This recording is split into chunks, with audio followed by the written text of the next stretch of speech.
Get comfortable with English in comfort. This is your English listening practice podcast to help you learn and improve naturally.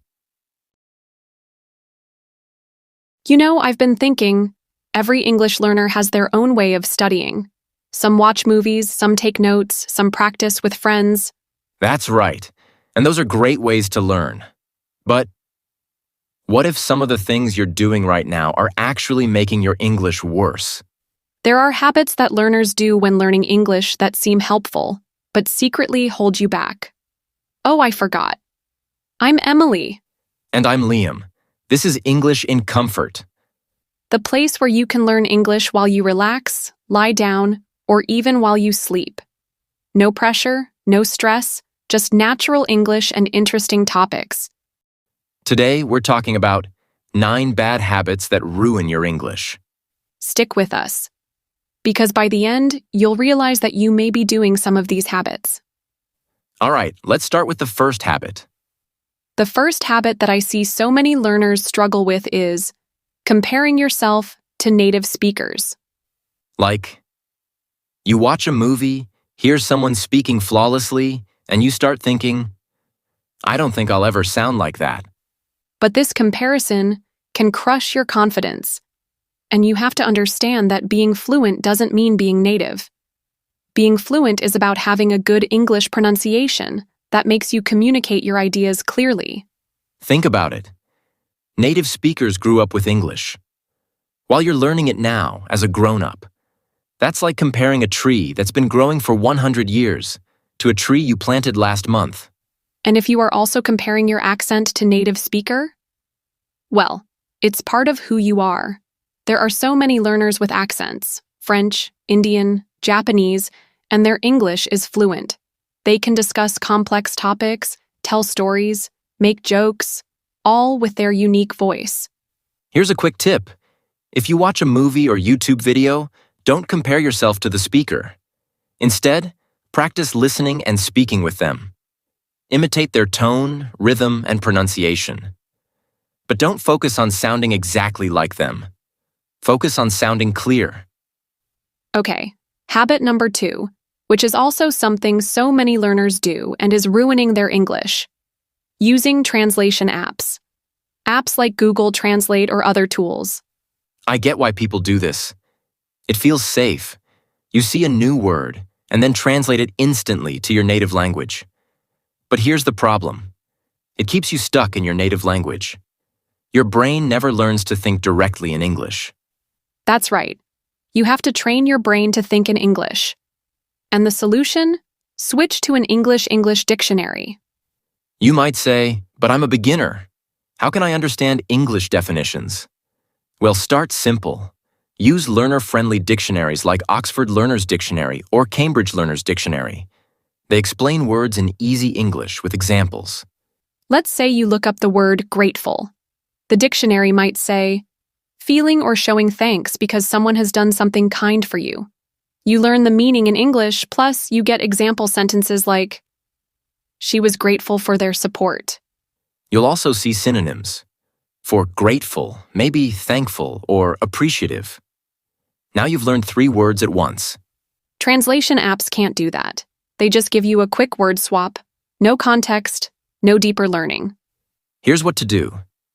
Next time you're reading or watching something in English and see a new word, don't translate it. Write it down, then look it up in an English dictionary. Even if you only understand 50% of the definition at first, that's progress. All right, let's talk about the bad habit number 3, something learners love to stress over: grammar rules.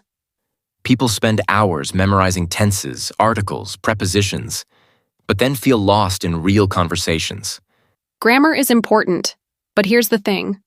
Real English doesn't always follow the rules. Think about how natives actually talk. They say things like, you good? Instead of, are you okay? Or, I gotta go, instead of, I have to leave. You might think, wait, that's not grammatically correct. You're right. But guess what? That's everyday English talk. Pay attention to how people actually speak. You'll notice they break rules all the time. Okay, next up, habit number 4. Memorizing words without context. We talked about this a bit earlier with translating apps. That's right. Like writing down a word you just learned but not knowing how to actually use it. If you cram lists of isolated words, your brain struggles to connect them to real situations. Think of it like collecting puzzle pieces but never putting them together. You need the whole picture. So, for example, if you're learning business English, don't just memorize negotiate. Write it in a sentence, for example. We need to negotiate a better deal with the supplier. Here's a tip. When you learn a new word, write 3 sentences using it. One for work maybe, one for daily life, one imaginary you just make for fun. For example, I negotiate with my little sister to eat vegetables. Well, the sentence sounds weird, but it is just for practice. All right, habit number 5 that is ruining your English: passive learning. If you don't know what passive learning is, it is simply listening and not engaging or paying attention to what we are listening, like listening to podcasts or watching videos, but just letting the words wash over you. Don't get us wrong, listening is great. But if you're not actively engaging, your English isn't really improving. So here's the fix. Pause and repeat. Hear a phrase you like? Stop. Mimic the speaker's tone, rhythm, even their pauses. You don't have to do this for every sentence. Just pick 1 or 2 per video and practice. Interact with what you hear. Take notes, whisper along, or even talk back to the speaker. It's like playing with the language. This way, you're training your brain to think in English, not just hear it. Next habit. Sticking to your comfort zone, like only listening to the same podcasts or watching the same types of videos. Learning through things you enjoy is great. But if you never try something new, your English stays in a bubble. You miss out on vocabulary, accents, and topics that could really push you forward. Someone who is into Scary Stories podcasts might want to try watching videos about climate change. You could suddenly then talk about science, politics, and spooky stories. Your vocabulary expands. News is also a great example. It's packed with formal language, interviews, and everyday phrases, all in one place. True, news are so important. Try a 3-minute news video instead of a 30-minute documentary daily. You'll hear clear pronunciation, new words, conversations. Next habit: relying too much on subtitles. Right. Subtitles are helpful for beginners.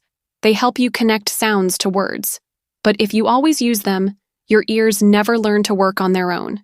You need to process English without the text. Here's what to do. Pick a short clip you've already watched with subtitles. Then, re-watch it without.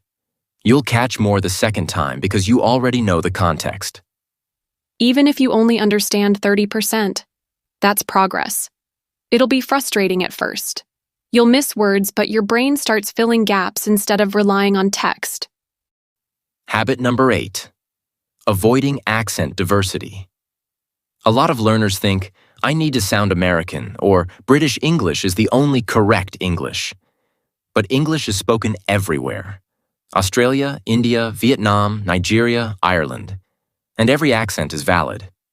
Focusing on one accent limits you. In the real world, you'll hear dozens of accents, at work, online, while traveling. If you only train your ears for American English, you might struggle to understand a Scottish coworker or an Australian client. Right. So here's the tip. Try listening to English podcasts from different countries. For example, BBC for British, ABC News for Australian. You just have expose yourself to different accents. Because English is a global tool. The more accents you hear, the more confident you'll become. Last habit that is absolutely ruining your English is fear of making mistakes. Most learners avoid speaking because they're scared of sounding wrong. But in reality, mistakes are how you improve. If you never speak, you'll never know what to fix. Think about it. Kids learn to walk by falling. If they avoided falling, they'd never walk. Same with English. For example, if you say, I go to park yesterday, someone might correct you, I went to the park. Now you've learned the past tense. Your goal isn't perfect English, it's communication. If people understand you, you've already won. And that's it for today's episode. Be honest and let us know in the comments. How many of these habits are you doing? If you found this helpful, share it with a friend who might need it. Keep practicing, keep learning, and take care, everyone. Let's take a moment to go over some useful words and phrases you heard today. These can help you sound more natural and confident when speaking English. Hold you back, meaning to stop you from progressing or doing something. Example: don't let the fear of mistakes hold you back from speaking English. Struggle, meaning to have a hard time doing something. Example: many people struggle with understanding fast conversations at first. Flawlessly, meaning without any mistakes. Example: you don't need to speak flawlessly, just clearly enough to be understood. Crush, meaning to do something really well or succeed powerfully. Example: you don't need to crush every conversation, just keep improving bit by bit. Swap, meaning to exchange one thing for another. Example: try swapping movies with subtitles for ones without when you're ready. Stress over, meaning to worry too much about something. Example: don't stress over grammar mistakes, focus on communicating. Context, meaning the situation or background that helps you understand the meaning. Example: try to guess the meaning of new words by looking at the context. Cram, meaning to try to learn a lot of information quickly. Example: cramming English before a test isn't as helpful as daily practice. Isolated, meaning alone or separated. Example: learning in an isolated way can be harder than using English with others. Wash over you, meaning to experience something passively without trying to control it. Example: sometimes it helps to just let the language wash over you without overthinking. Diversity, meaning a range of different things or people. Example: listening to English from different places helps you get used to diversity in accents and expressions. Keep practicing, and these words will start to feel more natural as you hear and use them more often. For more English listening, daily conversation practice, and speaking tips, subscribe. And thanks for sticking around.